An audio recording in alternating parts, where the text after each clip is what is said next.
Hello, everybody. Ella J here for a Wrestling Gal, and today I am once again joined by the five-star athlete, Ruthie J. How are you today?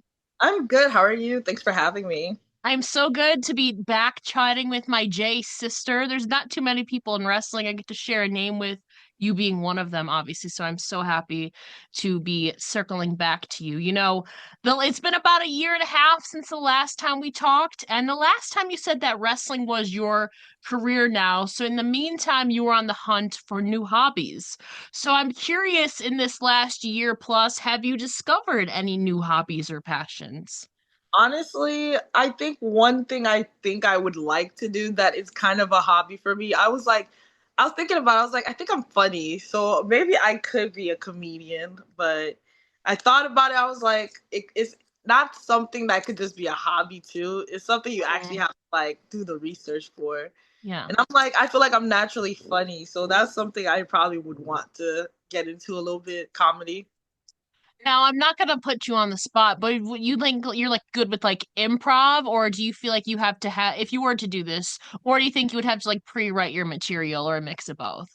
I think it's a mix of both because I think my Okay. humor is a little bit of mix of dry humor and comedic timing humor. Like I think it's a mix Mhm. of both.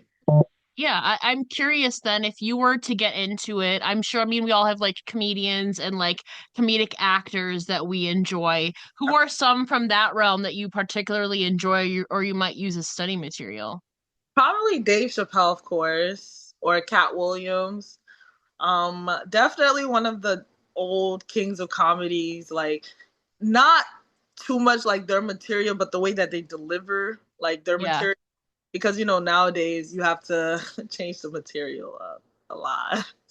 Yeah, there's a lot of stuff that especially back then definitely wouldn't fly today. So I get that though. I feel like I'm very like dry humor, but also like I'm really into dark humor. But like you said, a lot of it like maybe wouldn't fly today. It kind of depends. You gotta Somebody tiptoe that line. What was that? somebody will get their feelings hurt.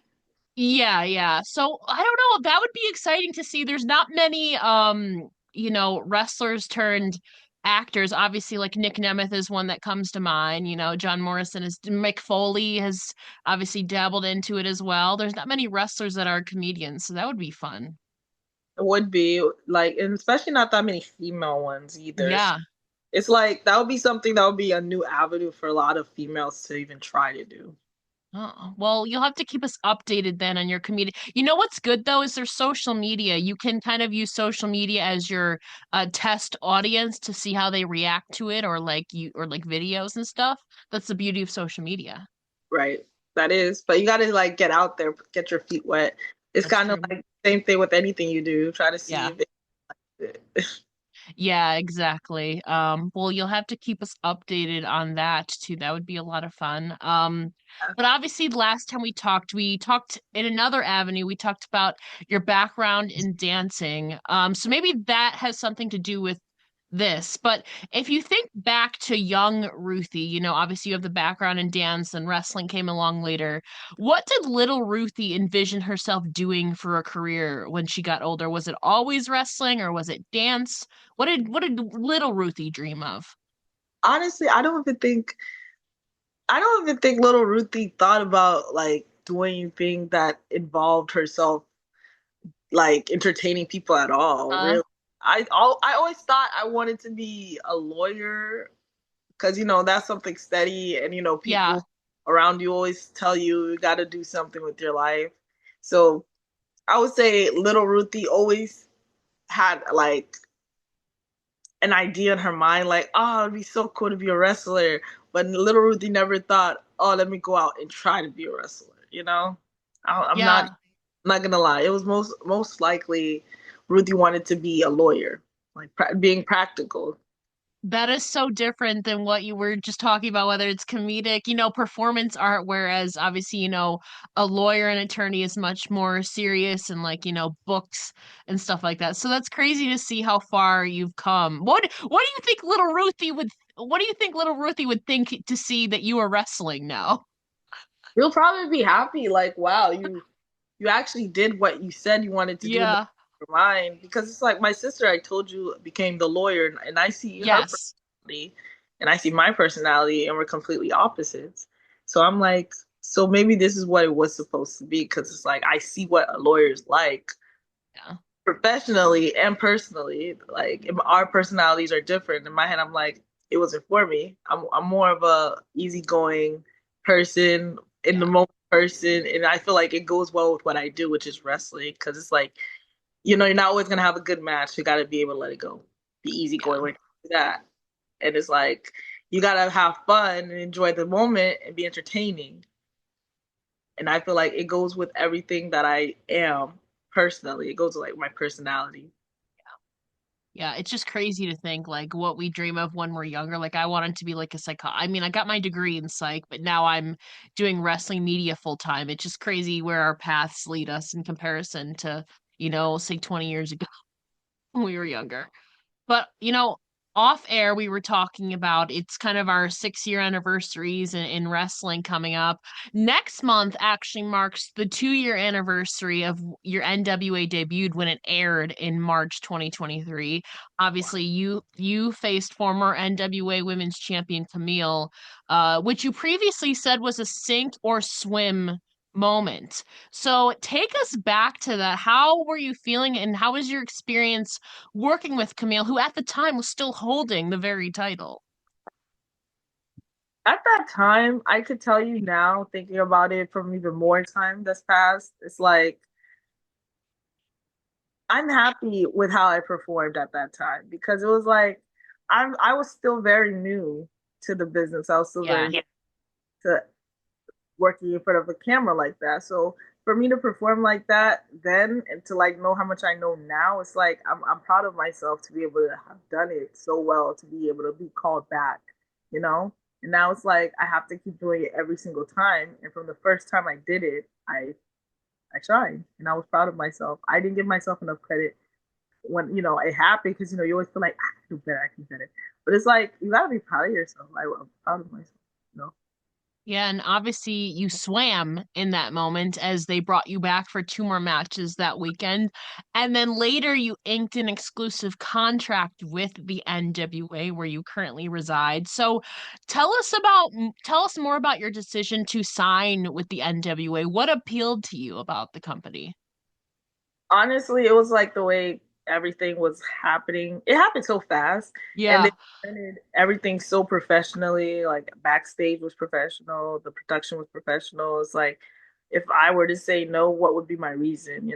I wouldn't have a clear reason to say no because everything has been so professional and so giving, and I was grateful for everything, the opportunities that were given to me. It's such a quick fashion.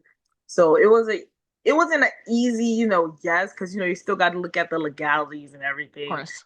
So, but it was like easy, like, okay, this place is not a bad place to start. It's not a bad place to be. It's not a bad place at all. So if I'm not here, I would be missing out on an opportunity. Yeah, and it's more opportunity. You said in your first match, it was really your first time, or maybe at least one of the earliest times working in front of a camera, to you also have that experience of now you're working more in front of cameras more, that TV, camera experience too, adjusting to that, for maybe another opportunity, whether it's wrestling or not. But like we said, you're coming up on 2 years now, 2 years next month it'll be. What would you say, aside, let's say, from your match with Camille, what would you say are some of your proudest performances from an in-ring standpoint these last 2 years?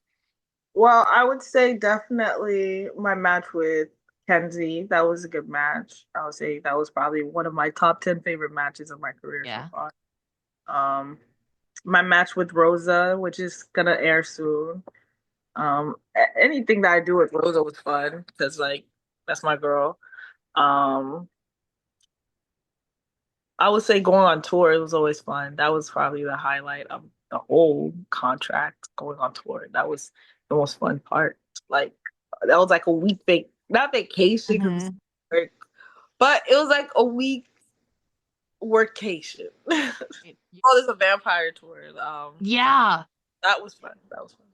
Yeah, you mentioned La Rosa Negra. We have to talk about her because there's been a recent development in your relationship on screen.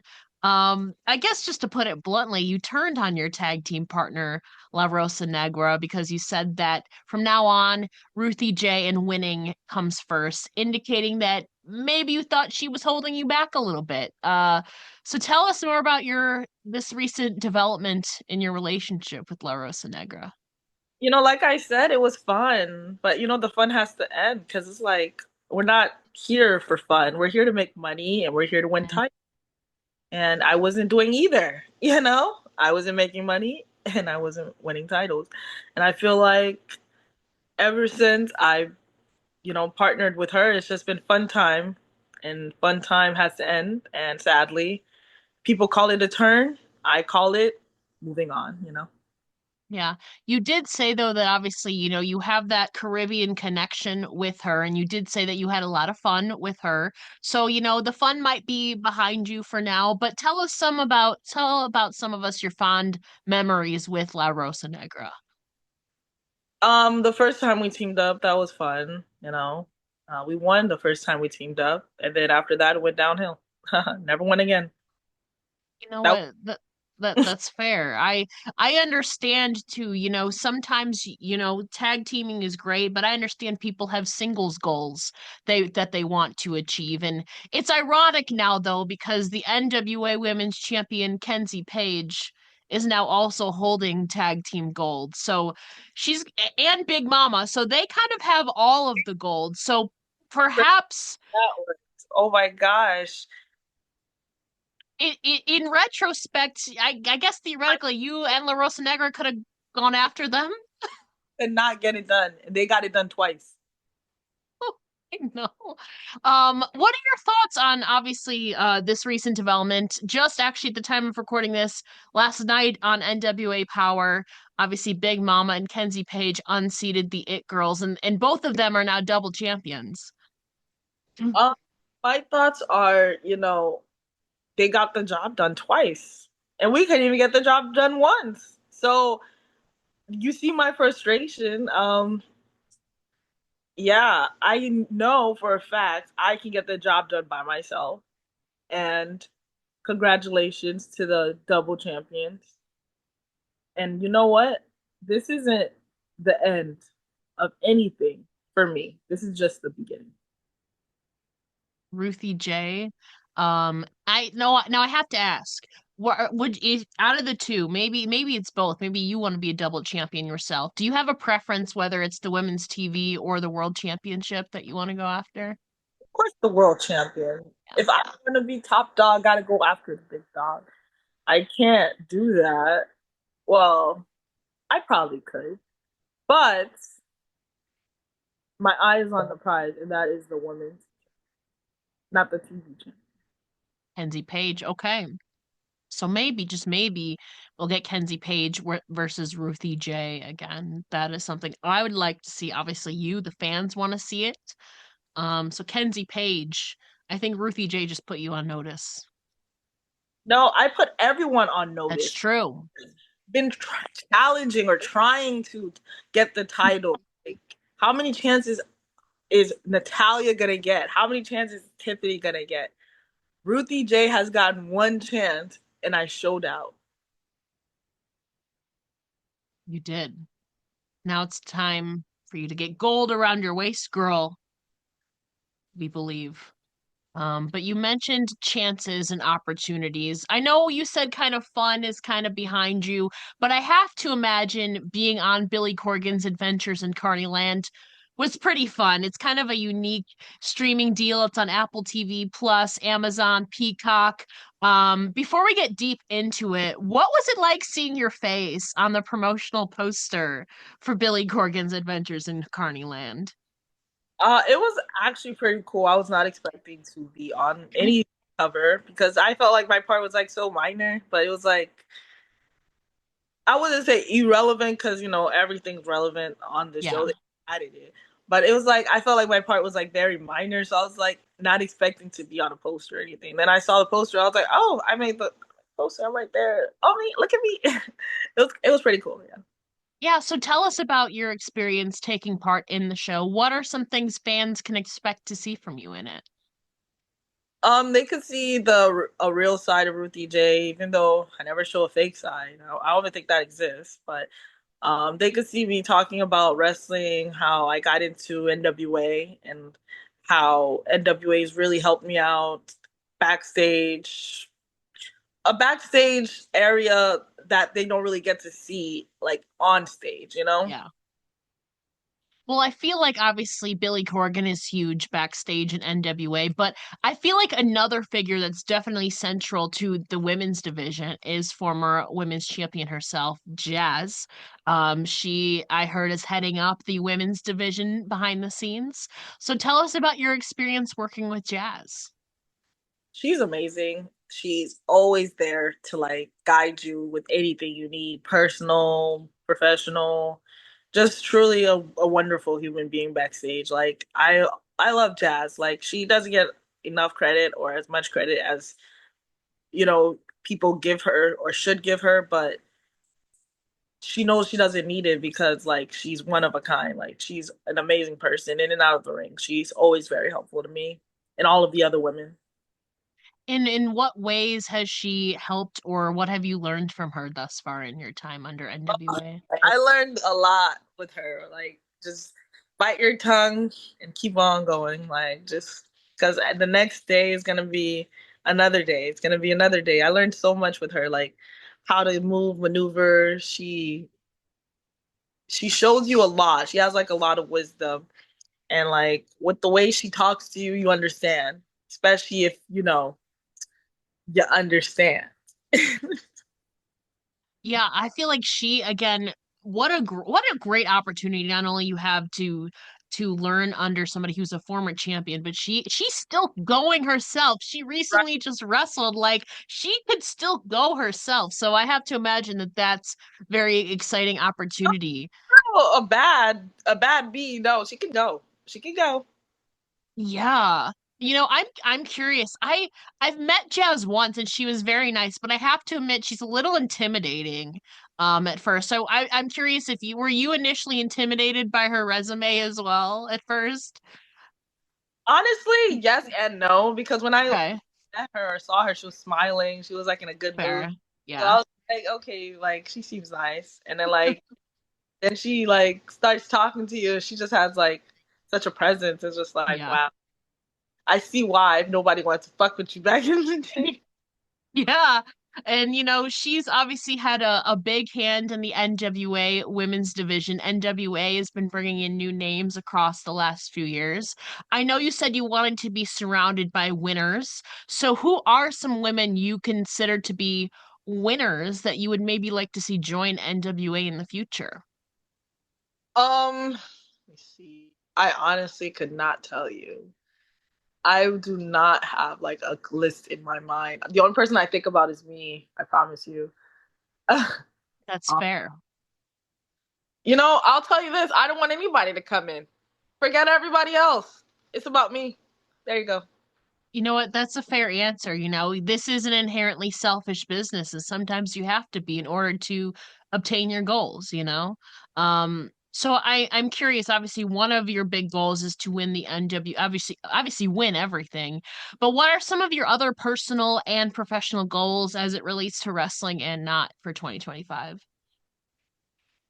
I want to gain like 5 more pounds, 5 to 10 more pounds. People always want to lose weight. There's always people that want to do the opposite. I just want to do it like just to say I did it. I don't want to be skinny my whole life. Like I want to be big Ruth for once, not little Ruth. Um, I also want to like save up and like own something, Yeah, either like my car or like my house or anything. I just want to own something. Feel like I own something. yeah. Maybe get into a steady relationship. I'm just telling you all my goals right now, okay? Maybe I just want to be an adult for once and get my stuff together. Just get my life together. You know what? I feel that. I I feel I feel that too. At the time of recording this, Valentine's Day is like 2 days away. So I feel you, girl. I feel you.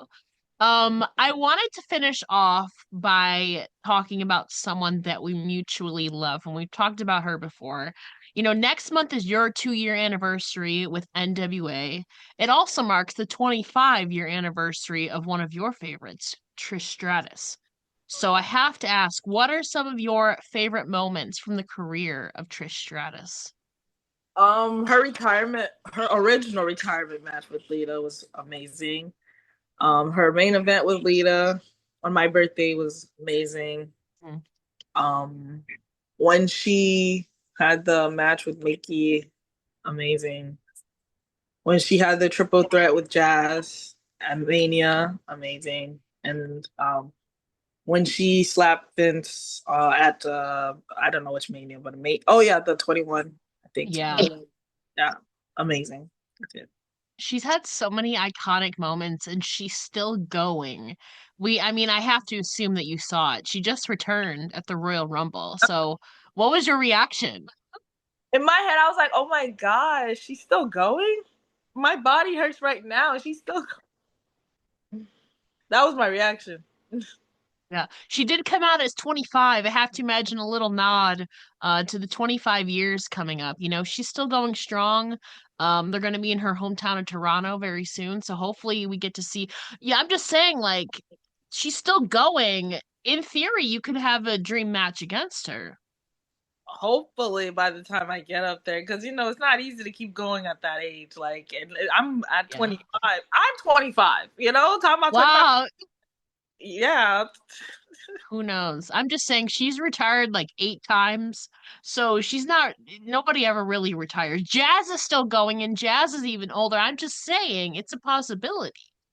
You never know. I never know. You Fingers never know. crossed, hopefully. you Yeah. know. Well, before we let you go, Ruthie, please let the listeners know where they can find you on social media and support you. You guys can find me on Instagram at Ruthie underscore all underscore smiles. You can find me on Twitter at Superior Queen. That's Queen with a W. You can find me on Facebook at Ruthie underscore J. And I'm assuming we can check out Ruthie Jay at NWA's next major stop on March 22nd, Hard Times 5. That's going to be an exciting event where it's already going to be March soon. I swear 2024 just ended. Um, Oh, you're not lying. It is already going to be March soon. Wow. we're like halfway through February. It's kind of crazy. But nevertheless, don't forget to check out Ruthie and NWA. Ruthie, thank you so much for joining me here today. Thank you for having me.